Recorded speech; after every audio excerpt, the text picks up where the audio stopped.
इस वीडियो में हम बेनिफिशियरी से रिलेटेड 10 इंपॉर्टेंट सेंटेंस जानेंगे और वीडियो के लास्ट में एक छोटा सा टेस्ट भी है। बेनिफिशियरी का मतलब होता है लाभार्थी।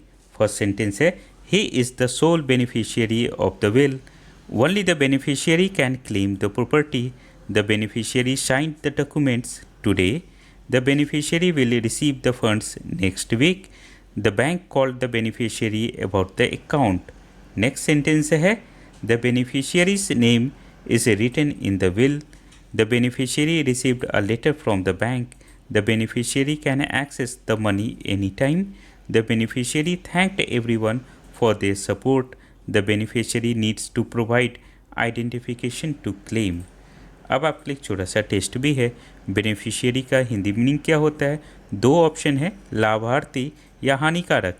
सही आंसर वीडियो के कमेंट सेक्शन में बताना है। बेसिक लेवल का स्पोकन इंग्लिश बिल्कुल फ्री में सीखने के लिए इस चैनल को आप सब्सक्राइब कर लो। उसके बाद हमारे व्हाट्सएप ग्रुप को ज्वाइन कर लेना।